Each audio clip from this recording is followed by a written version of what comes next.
വാക്കുകളിലേക്ക് നമ്മൾ കിടക്കുകയാണ്.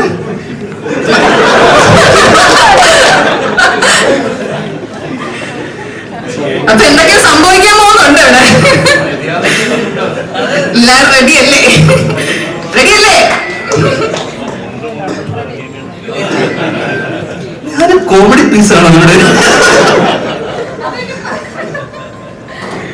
മെയിൻ ആൾക്കാരെ ലാസ്റ്റാ വിളിക്കുക. സാധാരണ അങ്ങനെയല്ലേ പതിവ്. നേരത്തെ വന്നല്ലോ.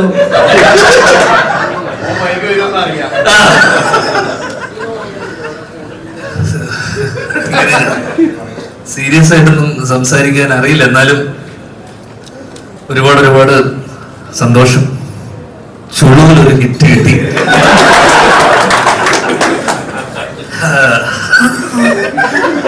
അപ്പോ സാധാരണ ഇങ്ങനൊന്നും എന്റെ സിനിമകൾക്ക് സംഭവിക്കാത്തതാണ്. അത് അത്ഭുതമാണ്.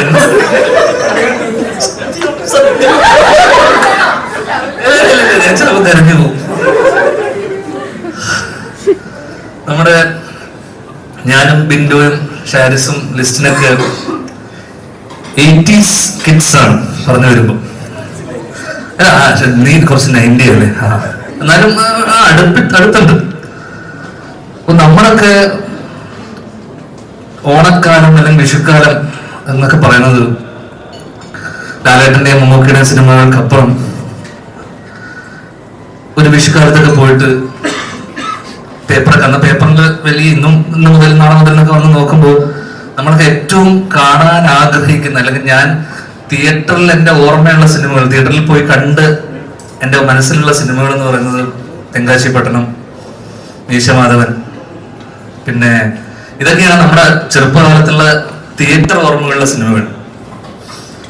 അപ്പൊ സ്വാഭാവികമായിട്ടും ദിലീപേട്ടന്റെ സിനിമ കാണാൻ, അല്ലെങ്കിൽ ആൾക്കാർ ആർത്തുല്ലസിച്ച് ചിരിച്ചു മറിഞ്ഞ്, അല്ലെങ്കിൽ നമ്മളൊക്കെ ചെറുപ്പം മുതലേ എന്താ പറയണ്ടേ, അദ്ദേഹത്തിന്റെ സിനിമകൾ കാണുമ്പോൾ നമുക്ക് കിട്ടുന്ന ഒരു എനർജി, അല്ലെങ്കിൽ ആ ഒരു ചിരി ചെറുപ്പം മുതലേ നമ്മൾ കാണുന്നതാണ്. അപ്പൊ നമ്മള് ഹ്യൂജ് ഫാൻ ബോയ് ആണ്. അപ്പൊ അദ്ദേഹത്തിന്റെ 150ാമത്തെ സിനിമയിൽ നമ്മളും ഭാഗമാവുന്നു, അല്ലെങ്കിൽ അതൊരു നിയോഗം പോലെ, അല്ലെങ്കിൽ അതൊരു ഭാഗ്യമായി എനിക്ക് തോന്നുന്നു. കാരണം ബിന്ദു അല്ലെങ്കിൽ നമ്മളെല്ലാവരും അദ്ദേഹത്തിന്റെ ഫാൻസ് ആണ്. അപ്പം ഈ 150ാമത്തെ സിനിമയിൽ എത്തുന്ന സമയത്ത് ഞാൻ ഇതിന്റെ തുടക്കത്തിൽ ഞാൻ 10 ദിവസം ഉണ്ടായിരുന്നുള്ളൂ. അപ്പൊ ഈ 10 ദിവസത്തിനിടയിൽ എനിക്കത് കഴിഞ്ഞിട്ട് പോകാൻ അടുത്ത വേറെ സിനിമകൾ ഇടയിലുള്ളത് കൊണ്ട് എനിക്കത് പോകണം. അപ്പൊ ഞാൻ ബിന്ദുവിനോട് പറഞ്ഞു, ഞാൻ ഈ കുറച്ച് ദിവസമേ ഉള്ളൂ, ഇത്രയൊക്കെ ഉള്ളൂ എന്ന് പറഞ്ഞു. അങ്ങനെ അപ്പൊ ആദ്യമായി എന്നെ കാനഡയ്ക്ക് പറഞ്ഞയച്ചു, ഇത്രയും ദിവസത്തിനുള്ളത് കൊണ്ട്. അപ്പൊ ഞാൻ ഈ പോകേണ്ട തിരക്കിലാണ്, എപ്പോഴും വന്നു കഴിഞ്ഞാൽ അങ്ങ് പോണം. അപ്പൊ ഞാൻ കാണുന്നതെന്ന് വെച്ച് കഴിഞ്ഞാൽ ദിലീപേട്ടൻ ഓരോ ദിവസം വന്നു കഴിയുമ്പോൾ ഓരോ സീനിലും എന്തെങ്കിലും കോമഡി ഉൾപ്പെടുത്താൻ വേണ്ടി, അല്ലെങ്കിൽ എന്നോട് വന്നിട്ട് ചോദിക്കും ദിലീപേട്ടൻ, എടാ ഇതിന്റെ ഒടുക്കത്തിൽ എന്താ പറയാ, എന്തെങ്കിലും ചിരിപ്പിക്കാൻ വേണ്ടി. ഞാൻ വിചാരിക്കും, ഇതെന്തിനാണ് എന്നോട് ചോദിക്കുന്നത്? എപ്പോഴും ഞാൻ എന്റെ അവസ്ഥ എന്ന് വെച്ചാൽ അക്കരയില് അച്ഛനൊരു തൂണും ചാരി എന്നിട്ട് പോപ്കോൺ കഴിക്കുന്ന സീനുണ്ട്. ഇത് അഘോരാത്രം ആ സീൻ ഇങ്ങനെ ആലോചിച്ച് എന്നിട്ട് എന്നെ ഓടി വന്നിട്ട് എന്നെ നോക്കിയിട്ട് അടുത്ത് വന്നിട്ട് പറയും, എടാ അത് അവിടെ എന്താ പറയാന്ന് പറയുമ്പോഴേക്കും പെട്ടെന്ന് എന്നെ കണ്ടു ഞാൻ ഇവനോട് ചോദിച്ചിട്ട് അങ്ങനെ മാറിപ്പോകുന്നതും ഞാൻ കണ്ടു. അപ്പൊ ഞാൻ മാറിയെന്ന് ആലോചിക്കുക, ഇത് എന്തിനാണ്? ഷാരിസ് എഴുതി വെച്ചിട്ടുണ്ട്, ബിന്ദു അത് കൃത്യമായി ഇത് ചെയ്യുന്നുണ്ട്. അതിനിടയിൽ ഒരാളിങ്ങനെ കിടന്ന് എന്തിനാണ് ഇങ്ങനെ ആലോചിച്ച് ടെൻഷൻ അടിക്കുക. ആവശ്യത്തിനധികം ടെൻഷൻ വേറെ ഉണ്ടായിട്ട് പോലും ഇതിനിടയിൽ ഈ ടെൻഷനും കൂടെ എന്തിനാണെന്ന് ഞാൻ ദിവസം പറയുന്നത്. നമ്മൾ ഇത്രയും ആത്മാർത്ഥത വേണോ? അപ്പൊ ഇത് എന്ന് പറയുന്ന ഇവരുടെ ഒരു പ്രോസസ് അങ്ങനെയാണ്, ഇവരുടെ വർക്കിംഗ് അങ്ങനെയാണെന്ന് ഞാൻ.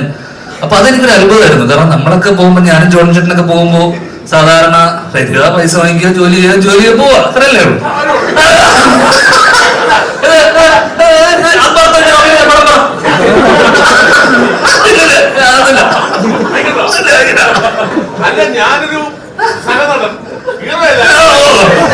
ഇല്ല, സഹനടൻ എന്ന് പറയുന്നത് എന്റെ അച്ഛന്റെ വേഷം, സിദ്ദിഖ, ദിലീപ്. പിന്നെ ഞാൻ മാറിയെന്ന് കാണുന്ന സിദ്ദിഖും ദിലീപേട്ടനും കൂടെ ചർച്ചയാണ്. എടാ ഇത് പഴയ കാലഘട്ടത്തിലെ ആൾക്കാരാണ്, ഇവരുടെ കോമഡി. അപ്പൊ എനിക്കാണെങ്കിൽ ഇവരുടെ കോമഡി മനസ്സിലാകുന്നില്ല. ഇവർ രണ്ടുപേരും മാറി മാറി ചിരിക്കുന്നുണ്ട്.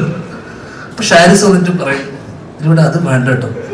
ഇവർ രണ്ടുപേരും ചിരിച്ച് മറന്നതിന് ശേഷം ഷാരിസ് വന്നിട്ട് അത് വേണ്ട കേട്ടോ. അപ്പം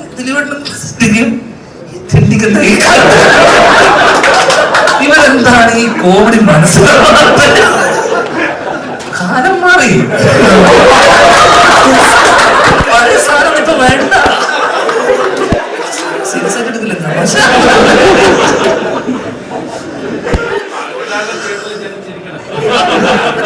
നിങ്ങളുടെ കോമഡി ഇല്ല.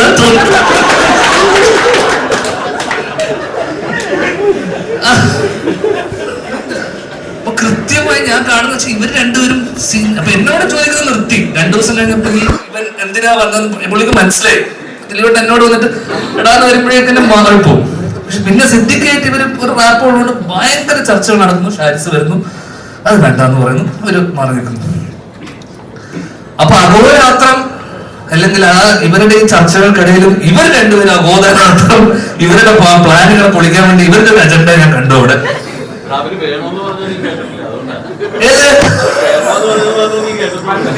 അത് ഡേറ്റിലായിരുന്നു, ഞാനല്ലേ. മാത്രമല്ല ഈ സിനിമയിൽ ഏറ്റവും കൂടുതൽ കട്ട് ചെയ്ത് പറഞ്ഞ ഇവന്റെ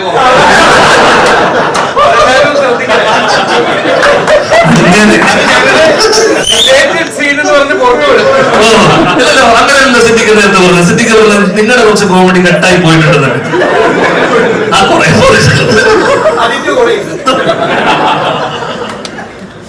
അപ്പൊ ഞാൻ മനസ്സിലാക്കിയ ഒരു കാര്യം, ഇവരുടെ പ്രോസസ് എന്ന് പറയുന്നത് നമ്മളെ പോലത്തെ ചെറുപ്പക്കാർക്ക് അല്ലെങ്കിൽ ജോലി പോലത്തെ ആൾക്കാർക്കൊക്കെ ഒരു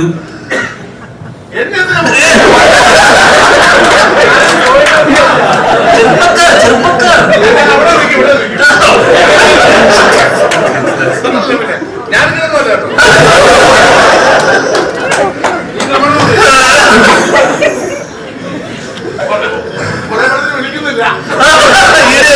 നമ്മള് ഹിറ്റ് പോകുമ്പല്ലേ നമ്മളൊരുമിച്ച് അതുപോലെ. അപ്പൊ ഈ പ്രോസസ്സ് നമ്മളെ സംബന്ധിച്ചിടത്തോളം ഇത് കണ്ട് പഠിക്കേണ്ട ഒരു സാധനമായിട്ട് എനിക്ക് തോന്നി. കാരണം ഇതിനെ കുറിച്ച് ഇങ്ങനെ ആലോചിച്ചാൽ എത്ര ഈ പുതിയ ജനറേഷനിൽ എത്ര പേര് അത്ര എഴുതി വെച്ചത് അത് പറഞ്ഞിട്ട് പോകുക, അതിനപ്പുറം അതിനെ കുറിച്ച് ആലോചിച്ച് അടുത്ത് എന്ത് പറയും, അല്ലെങ്കിൽ ഈ സീൻ എന്തെങ്കിലും പഞ്ചില് അവസാനിപ്പിക്കണം, ഒരു ചിരി വേണം എന്ന് നിരന്തരമായി ഇതിനെ കുറിച്ച് ആലോചിച്ച് വർക്ക് ചെയ്യുന്നത് കമന്റബിളിനപ്പുറം എനിക്കൊക്കെ അത്ഭുതമായിരുന്നു ആ പ്രോസസ് ഇവർക്കിടയിൽ.